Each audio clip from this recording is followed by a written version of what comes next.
We all know the great leader, Nelson Mandela, right? He was called African Gandhi. Okay. So, one day, one reporter asked Mandela, how come that you are able to manage the entire people who are very tough to handle, who have difference of opinions in different areas and are self-made leaders, and how you are able to handle the entire people of Africa and they are just simply following all your ideas and your orders? How is it that you are able to make it happen like that? For that, Mandela told one story, his life story.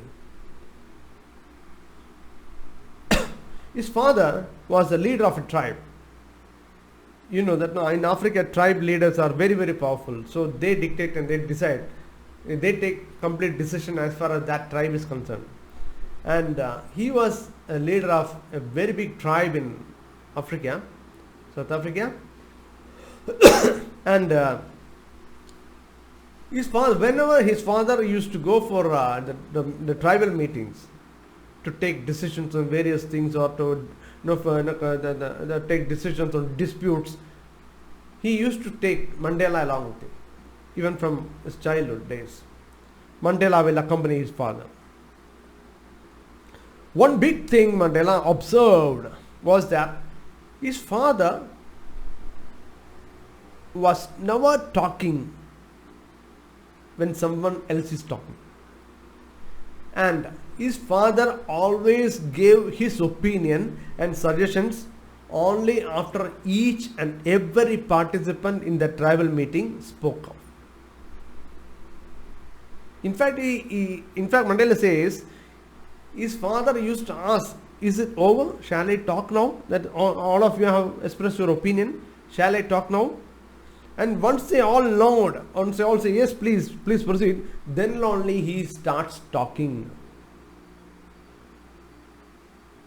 So, he has no ambiguity in his mind.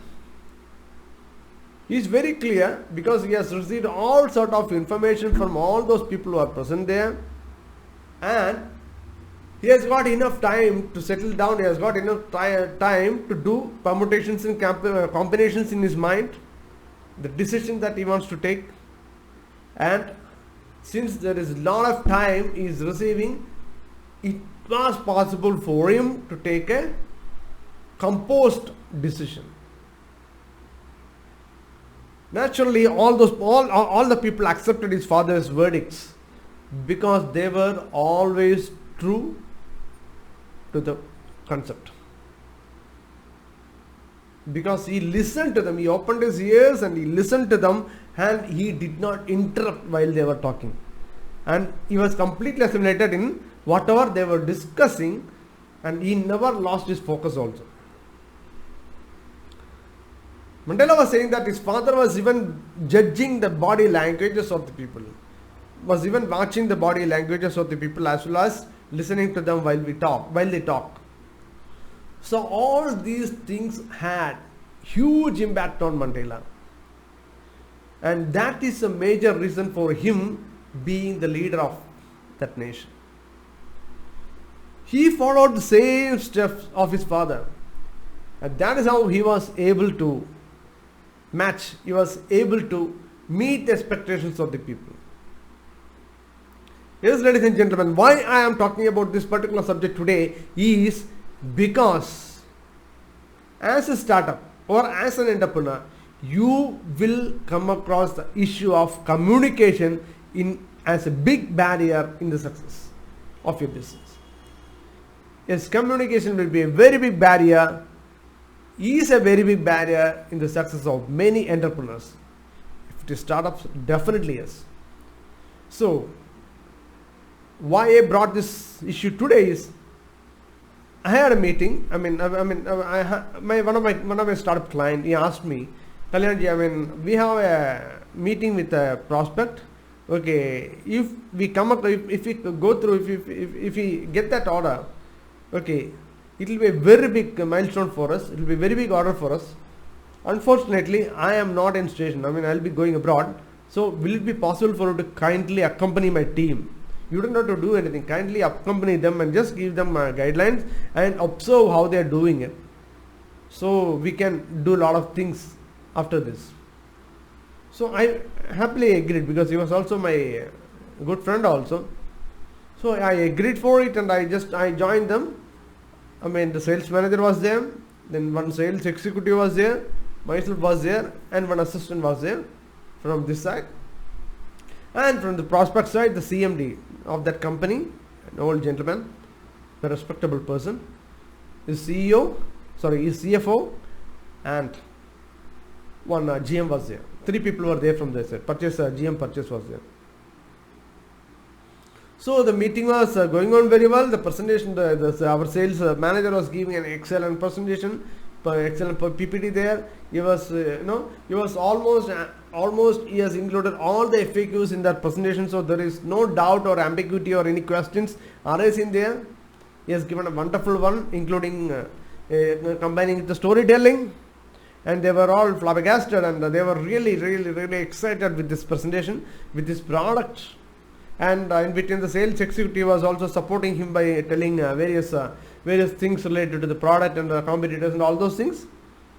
So things went on very well. It was very smooth, and the MD told, yes, we are happy with your product, with the presentation. We are cross-checked. We are very happy, and we would like to go ahead with this. And the CFO, the tough negotiator, yes, negotiated, and the price was finalized on a win-win situation, on a win-win way. So then I told, okay sir, now it is, the managing director told, now we have to put it into the board. We have to take a formal approval of the board. It won't take a couple of minutes, take much time. It will be happening in 1 or 2 days time. We'll have a board meeting in a couple of days time. We'll freeze it and we'll send you a purchase order. Wow, everything was good. So I told, okay, since there are 1 or 2 days time, why can't we have a minutes of the meeting, so that the flow is continued and there is no ambiguity at a later stage. There is no disparity or anything like that. And he also happily agreed, and the CFO started writing the minutes of the meeting. It takes nearly 5 to 10 minutes to complete all the points, right? So he started writing the minutes of the meeting, and he was almost completing the meeting minutes, writing the minutes of the meeting. At that time, our sales executive just jumped in and he told one thing. Unwantedly, unnecessarily told something, that is, sir, everything is okay, sir, but no, only that in that competitor, this particular feature that we are having is not available. I was really shocked. I just looked at him sharply, and that sales manager also had a sharp look at him. Even the managing director of the company looked at him as well as me very sharply.